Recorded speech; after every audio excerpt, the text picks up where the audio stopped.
My mother kept that old trunk locked away for nearly 4 decades, 37 years to be exact.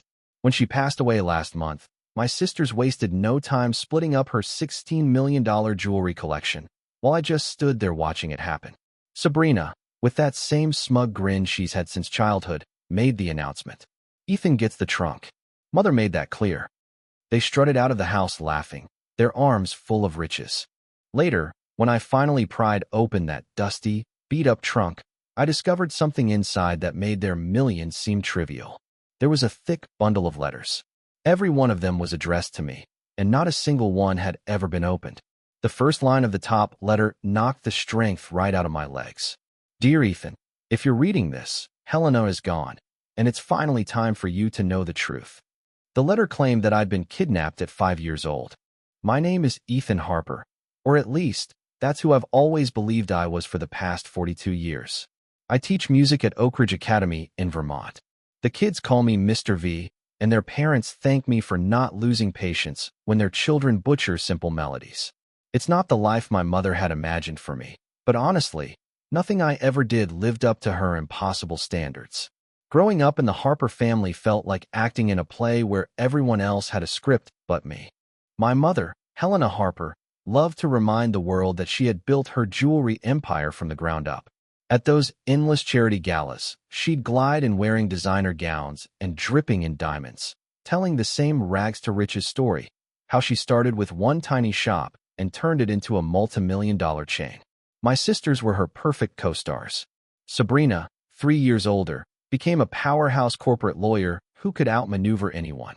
Fiona, for years younger, blossomed into a fashion designer whose jewelry lines dominated every major magazine.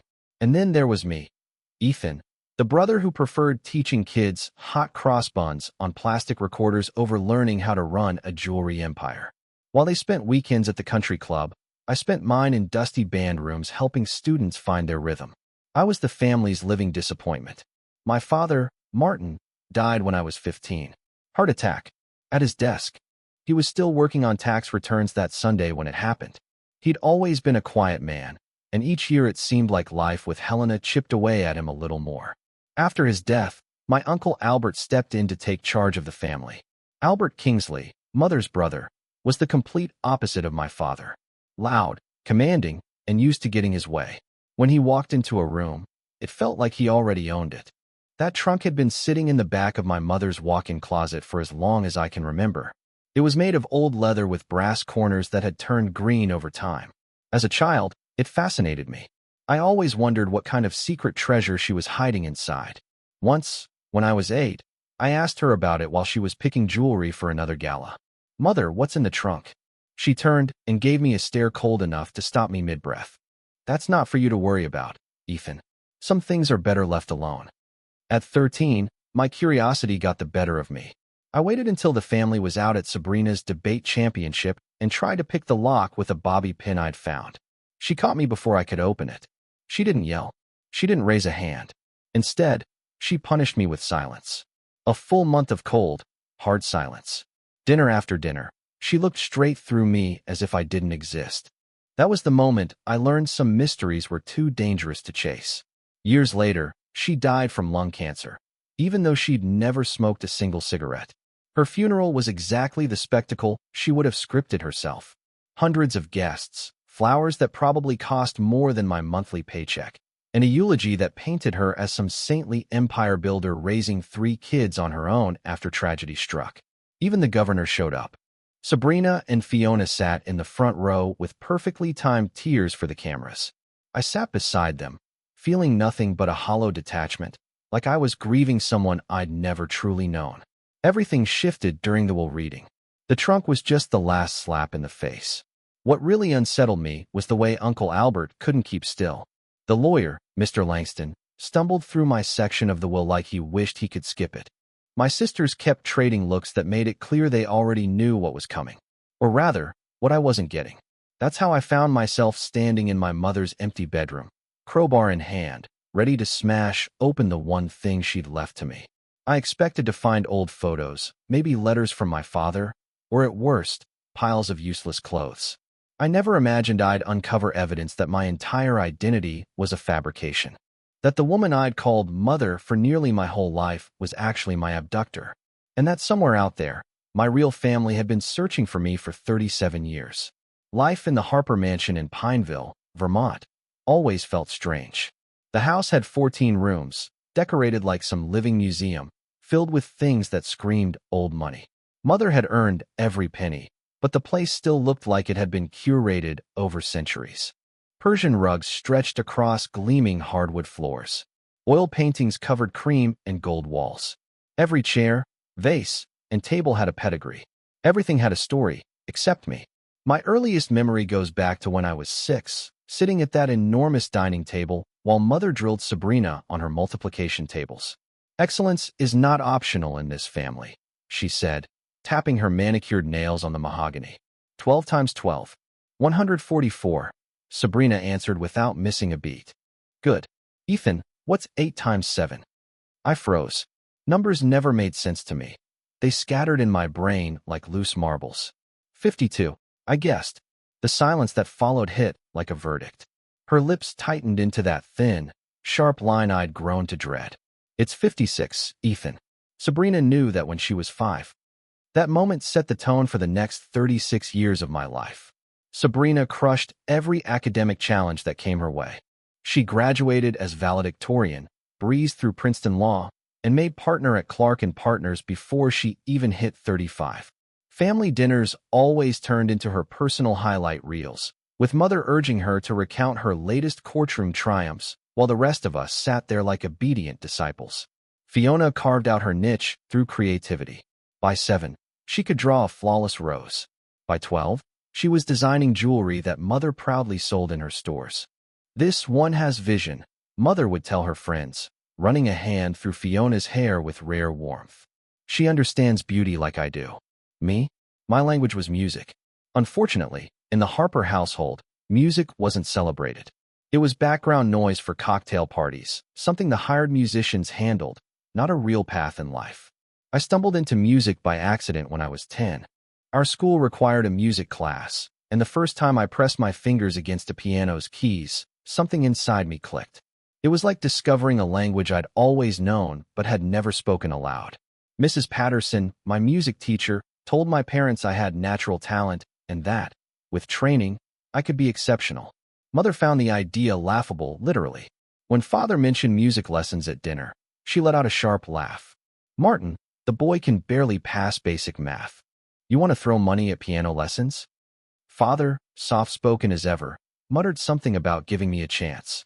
Mother finally agreed to 1 year of lessons, but only if I kept straight B's in every subject. I barely managed it, but 1 year became 2, then 3. Eventually, my playing earned me a music scholarship to a state college, a fact Mother found both predictable and embarrassing. When I finally told them I wanted to become a music teacher, you'd think I'd confess to running away with a traveling circus. It happened at Thanksgiving during my junior year of college. The entire clan had gathered. Uncle Albert, Aunt Veronica, cousins, business associates, everyone. "A teacher," Mother repeated, fork frozen halfway to her mouth. "You're joking. It's what I love," I told her. "I'm good with kids. I can actually make a difference." Sabrina snorted into her wine. "You could make a difference selling $1 million necklaces, too, with a better profit margin." Uncle Albert jumped in with his booming voice. "Ethan, be realistic. Men in this family run businesses. They don't waste time teaching brats Mary had a little lamb." Father stayed quiet, as usual, pushing food around his plate. That night, I found him alone in his study. "Follow your heart, son," he said without looking up from his ledgers. God knows I didn't. 6 months later, he was gone. The trunk had been there through all of this. During college breaks, I'd occasionally find Mother in her closet just staring at it. Once, right after Father's funeral, I caught her resting her hand on the lock, tears running down her face. It was the only time I ever saw Helena Harper cry. "Mother," I asked from the doorway. She spun around, wiped her tears, and instantly rebuilt her icy facade. "Privacy, Ethan. Learn to respect it." As the years went by, I built a quiet, steady life teaching music at Oak Ridge Academy. It wasn't glamorous, but it fulfilled me. Watching kids' faces light up when they finally mastered a tricky piece made every day worth it. Parents would tear up during concerts, proud of what their children could do. I earned $60,000 a year and lived in a modest two-bedroom apartment about 40 minutes from Mother's mansion. To her, that might as well have been poverty. At family gatherings, Mother always introduced us the same way. "These are my daughters, Sabrina and Fiona," she'd say proudly, rattling off their achievements like trophies. Then, with a dismissive wave, "And this is Ethan. He teaches." 3 days after the funeral, we met for the reading of Helena's will in Uncle Albert's downtown office. The building reeked of old money, marble floors, heavy wood furniture, leather chairs that probably cost more than my car. Mr. Langston, our family lawyer for 30 years, sat behind Albert's massive oak desk, sorting documents with surgical precision. Sabrina rolled up in her black BMW, dressed in a tailored suit that screamed 5 figures. Fiona arrived separately in her Audi Q7, wearing her own jewelry designs, each piece worth a fortune. I pulled up in my beat-up Toyota Corolla, circling the block twice to avoid paying $20 for parking. "Before we begin, Mr. Langston said, adjusting his gold-rimmed glasses, "I want you all to know that your mother was extremely precise about her wishes. Everything has been detailed to the penny." He started with the smaller gifts. Sylvia, the housekeeper who'd served the family for 20 years, got $50,000. Several charities received hefty donations. Mother's prized first-edition book collection went to Princeton Library. Every decision was calculated and controlled, just like everything else in her life. To my eldest daughter, Sabrina Clark Harper, Mr. Langston read, "I leave the flagship stores in Chicago, Philadelphia, and Philadelphia, the entire Burmese ruby collection, the Cartier diamond set, and $4 million in liquid assets." Sabrina nodded, unfazed. She'd been managing those stores for years anyway. To my youngest daughter, Fiona Wells Harper, "I leave the international branches in London, Rome, and Sydney, the vintage jewelry collection from 1890 to 1950, the workshop and all design patents, and $5 million in liquid assets." Fiona smiled, already mentally organizing her empire. Then came my turn. To my son, Ethan Martin Harper. Whitfield paused, clearing his throat awkwardly. "I leave the contents of the trunk in my bedroom closet, which he is to open only after my passing." The room went dead silent. My face burned as Sabrina burst into laughter, not bothering to hide it. She stared at me. "That's it?" she asked, turning toward me with raised brows. "The big, mysterious trunk? Come on, Ethan, maybe it's stuffed with gold coins or Mom's hidden diary where she admits you were secretly her favorite." "Sabrina." Uncle Albert cut in sharply, though the smirk tugging at his mouth gave him away. Fiona, at least, looked uneasy. "Maybe there's something valuable in there, Ethan. You know how Mother loved her secrets," Sabrina added. Meanwhile, Mr. Langston kept reading through the will, listing off who got what. The Pineville mansion was left to Sabrina. The beach house and Seabreeze Island property went to Fiona. The Westbrook apartment was to be sold, and the profits split between my sisters. My name didn't come up again. "Is there anything else?" I asked, my voice sounding hollow, even to me. "Did she say why?" Mr. Langston fidgeted with his papers. "There is a letter, addressed to you." He handed me a cream-colored envelope, my name written across it in my mother's flawless handwriting. I opened it right there, my hands steady despite the humiliation burning inside me. The note was short, just a single paragraph. "Ethan, the trunk holds exactly what you deserve. No more, no less. You chose your path, despite my attempts to guide you. Your sisters embraced what it meant to be a Harper. You never did. Maybe what's inside will finally teach you the lesson you've avoided. Some things matter more than money, and some truths are better left buried." "Cryptic as always," Sabrina muttered, smoothing her skirt as she stood. "Anyway, I've got businesses to run. Ethan, do let us know if your inheritance turns out to be something exciting. Maybe some moth-eaten sweaters or Dad's old tax returns." They all left soon after, but Uncle Albert lingered by the window. He stared out at the city, looking smaller somehow, less sure of himself than usual. "Your mother had her reasons," he finally said. "Did she ever tell you what's in the trunk?" I asked. He turned to face me, and for the first time, I saw something close to guilt in his eyes. "Open it, Ethan. But brace yourself. Helena never did anything without a reason." Driving to my mother's house felt like a funeral march for my dignity. The estate was already being prepped for Sabrina to move in. Sheets covered most of the furniture, and boxes crowded the halls.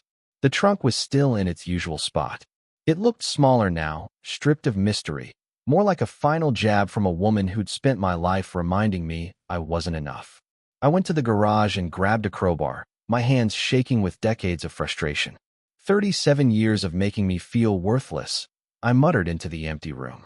And this is your last joke. The lock gave way with a sharp crack that echoed through her old bedroom. Inside, there were no clothes, no junk, no gold. Just stacks of letters, neatly tied in bundles, every one addressed to me and never opened. They were arranged by year, starting when I was 5. Each envelope carried the same return address, A and D. Reynolds, 1034, Maplewood Avenue, Oak Ridge. I dropped to the floor, my legs unable to hold me. The first bundle was marked ages 5 to 6, written in someone else's handwriting. My fingers shook as I opened the oldest letter, postmarked just weeks after my 5th birthday. The paper was yellowed but carefully preserved. The handwriting was feminine, unsteady, as if the writer was barely holding it together. Dear Ethan, happy 5th birthday, sweet boy. We pray this reaches you, though we fear it won't. Helena Harper has no right to keep you. You were taken from us, and we've been fighting to bring you home ever since. Your real name is Ethan Reynolds. I'm your mother, Claudia, and you have a brother, Lucas, who cries for you every night. We will never stop searching. The room tilted around me. I grabbed another letter dated 6 months later. Ethan, the judge wouldn't listen.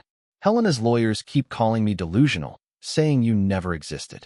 But I have your birth certificate, your baby photos, your little elephant blanket. How can they deny you when my arms ache to hold you? Lucas asks about you every day. He's 7 now and refuses to pack away your toys. He says you'll come home soon. Letter after letter told a story that sounded impossible. According to Claudia Reynolds, I wasn't Ethan Harper at all. I was born Ethan Reynolds, the son of Claudia and Martin, the same Martin I grew up calling Dad, who died at his desk when I was 15. But in Claudia's version, he and my mother hadn't even been married when I was born. She had been his secretary, his lover, and I was their child. A letter from when I was 10 filled in more details. Ethan, the private investigator, found you. We went to your school concert. You played piano so beautifully I cried through the whole performance. We sat in the last row, 500 feet away, exactly as the restraining order allows. You looked right at us. I wanted to scream, I'm your mother. That's your brother. But the police were watching. Helena made sure of that.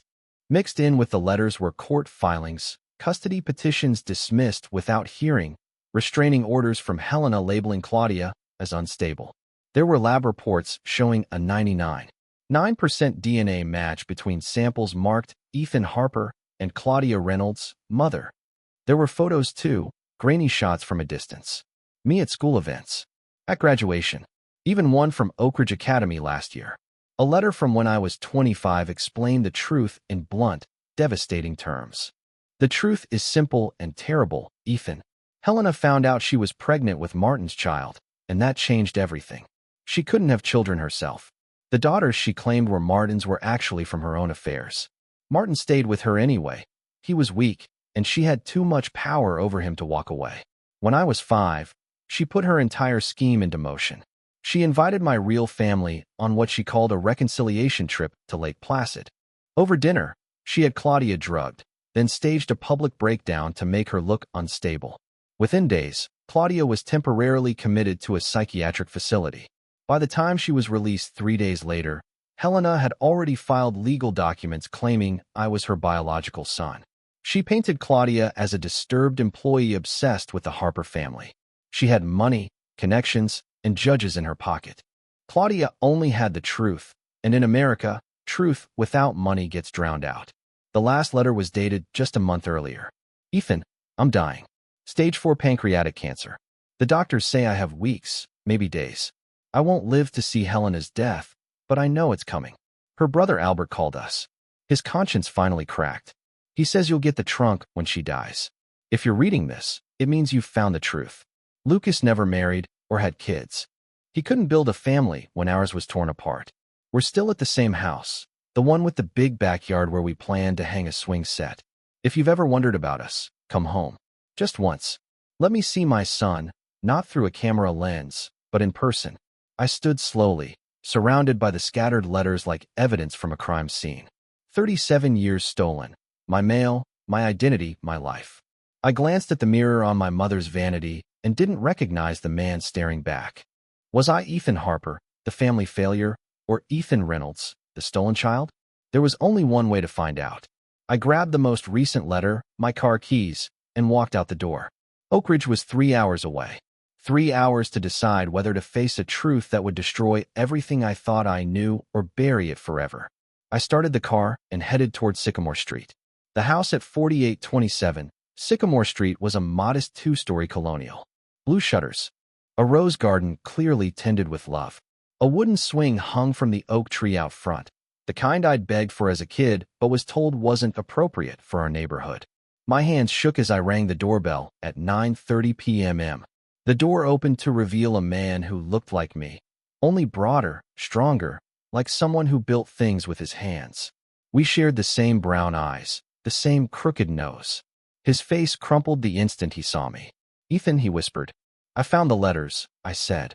Without another word, Lucas pulled me into a hug that felt like returning from a war. He smelled of sawdust and coffee. Tears streamed down his face, open, unashamed. Harper men didn't cry.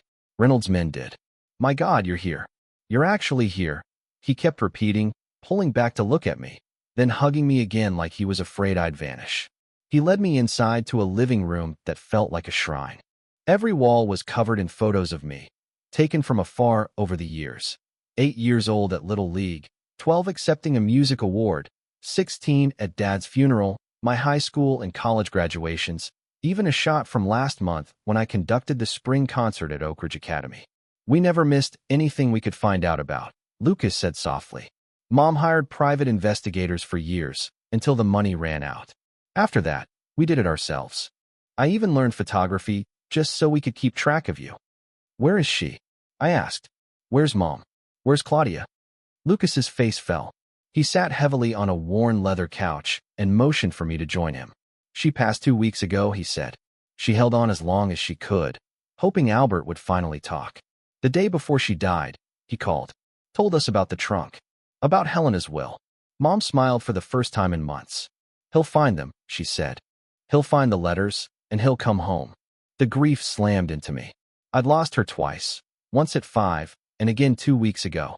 "Tell me everything," I said. "I need to know everything." Lucas stood and opened an old filing cabinet. He pulled out stacks of folders filled with documents, photos, and newspaper clippings. He spread them across the coffee table like a detective presenting evidence. "Dad, Martin, wasn't married to Helena when you were born," he explained. "They both worked at the same accounting firm.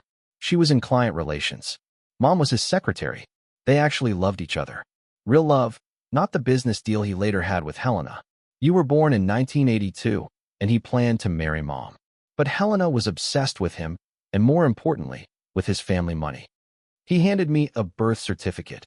Ethan James Reynolds, born March 15, 1982, to Claudia Reynolds and Martin Harper. "Helena couldn't have kids," he continued. "She hid it from everyone. When she found out about you, she pretended to accept it. She befriended Mom, even offered to help Dad tell his family. That trip to Lake Placid was supposed to be the big introduction. Instead, Lucas pulled out a police report dated 1987. She drugged Mom at dinner. And while Mom was unconscious, Helena took you. She'd already gone to incredible lengths. Fake adoption papers, forged birth certificates claiming you were hers, everything meticulously prepared. When Mom woke up in the hospital 3 days later, Helena had filed a restraining order, spinning a story that Mom was a delusional former employee obsessed with her son. But the DNA tests. I held one of the documents from the trunk in front of Lucas. We ran 5 tests over the years. Every single time we tried to use them in court, Helena's lawyers would shout contamination, lab mistakes, fraud. Judges seemed to bend in her favor. We were nobody. She was Helena Harper, the jewelry mogul, rubbing elbows with senators and governors. Lucas showed me more old photos, me as a baby, a toddler, a little boy I barely recognized. In every picture, I was with Claudia, a warm-faced woman with gentle eyes and the exact same smile I had. Or with Lucas, who even at 7 already looked like a protector, his arm always wrapped around his little brother. And the jewelry empire everyone assumed she built from nothing? That was funded with Dad's family money, money that should have gone to you and Mom. Sabrina and Fiona aren't even Dad's kids. Helena had affairs all through their marriage, yet Dad stayed. He thought he was staying for you, not realizing you were the only real, untarnished part of that family. How did Albert know all of this? He helped her at first. He vouched for her story, testified that you had always been Helena's child. But guilt has a way of gnawing at you. About 10 years ago, he began sending us money anonymously. Not enough to change anything, but enough to remind us he hadn't forgotten. When Helena got sick, he reached out, telling us to wait, promising the truth would surface eventually. I stared at a photo of Claudia holding me as a baby, both of us laughing at something off camera. She passed away thinking I had no idea. She died without ever hearing me call her Mom. The next morning, Uncle Albert appeared at the Sycamore Street house. He looked older than 70, draped in a kind of gilded heaviness he couldn't shrug off. Lucas answered the door but didn't invite him inside, forcing Albert to speak from the doorstep like the outsider he was. "I know you hate me," Albert started, his usual commanding tone reduced to something fragile. "I helped her do it. I thought I was protecting the family name, shielding Martin from scandal. I vouched for her lies. I testified that you'd always been her son. I watched you grow up knowing the truth, and I said nothing. You watched her treat me like dirt for 37 years, I said, stepping next to Lucas. You knew I had a real mother trying desperately to reach me, and you stayed silent. I started sending the money," Albert muttered weakly. "Blood money," Lucas spat. "A few hundred here, 1,000 there. You think that fixes anything? Our mother died of a broken heart that took 37 years to finally stop beating." Albert reached into his coat and pulled out a thick envelope. "This is everything. My sworn affidavit about what really happened, the documents I kept, recordings of Helena confessing while on morphine near the end. It's enough to destroy her legacy, prove the truth, maybe even overturn the will." I took the envelope, feeling the weight in my hands. "Why now?" "Because Claudia called me a month ago," he said. "She was dying. She didn't beg for herself. She begged me to make sure you knew the truth. She said she could die in peace if she knew you'd finally come home, even if she wouldn't be there to see it. I couldn't live with myself if I didn't honor that request." The legal battle that followed hit every major headline. Jewelry heiress built empire on kidnapped child and stolen fortune. Sabrina and Fiona tried to fight it first, hiring top lawyers. But once Albert's testimony went public, the DNA tests were confirmed and the forged documents exposed. Their resistance crumbled. Within 6 months, the jewelry empire was gone. Every store, every piece, every asset liquidated. The courts awarded me everything as Martin's only biological heir, plus compensation for 37 years of false imprisonment. $16 million, they said. But no amount could ever give me back the decades I'd lost. I gave Sabrina and Fiona each $1 million. They weren't responsible for Helena's crimes, even if they benefited. In their own way, they were victims, raised by a woman incapable of genuine love. Sabrina took the money and moved to London, unable to face the shame. Fiona stayed, and over time, we began to form a kind of sibling bond. But the true inheritance wasn't money. It was the box Lucas handed me a week after I arrived, filled with everything Claudia had saved. Every birthday card she'd bought, but never sent. Recordings of her voice telling me about my first words, my favorite toys, songs she sang, and a baby blanket with little elephants, worn soft from decades of nightly hugs. I moved to Oak Ridge for good. Lucas and I renovated Mom's house together, learning about each other with every wall we painted and every room we restored. He became an architect, designing homes for families, making sure every backyard had space for children to play. He never married, he said, because he couldn't imagine building a complete family while ours was broken. "But it's not broken anymore," he said one evening, sitting on the porch Mom had built, hoping we'd spend moments there together. I kept teaching, now at Oak Ridge Elementary, and started a music program for underprivileged kids who might never have a chance to find their voice. I called it the Claudia Reynolds Music Foundation. Every concert, I tell the audience it's named after my mother, a woman who never stopped fighting for what she loved. 6 months after the truth came out, I stood between two graves. On my left stood Helena Harper's grand marble monument, already starting to show the wear of neglect as fewer and fewer people came to pay their respects. On my right, Claudia Reynolds's simple headstone read, "Beloved mother, never stopped fighting, finally won." I laid roses on her grave, the same kind she had lovingly tended in her garden. I'm home, Mom. I'm finally home. Some prisons are built with bars, but others are constructed from lies we hear so often that we start to believe them. For 37 years, I lived as Ethan Harper, the disappointing son who could never measure up. But all along, I was Ethan Reynolds, the stolen child, the one loved beyond measure, the one fought for every single day, the one never forgotten. My real mother gave me something Helena could never, proof that I was always worth fighting for. The trunk, meant as Helena's final act of cruelty, had turned into my salvation. She thought she was leaving me worthless old letters. Instead, she left behind evidence of a love so fierce that death couldn't stop it, distance couldn't diminish it, and 37 years of lies couldn't erase it. $16 million worth of jewelry couldn't hold the value of what was in that trunk. Truth. And the truth, it turns out, is priceless. The greatest inheritance isn't always money or property.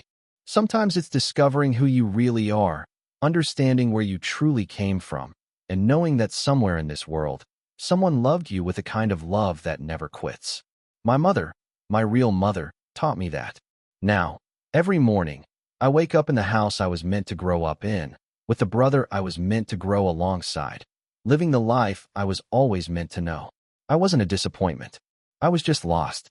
And now, finally, I'm found. If this story touched your heart, share it with someone who needs to hear it. Leave a comment about a moment when uncovering an unexpected truth changed everything for you. And don't forget to subscribe for more true stories that remind us that sometimes the greatest treasures come in the most unexpected forms. Thank you for listening to my story. Until next time, remember, the truth always finds a way.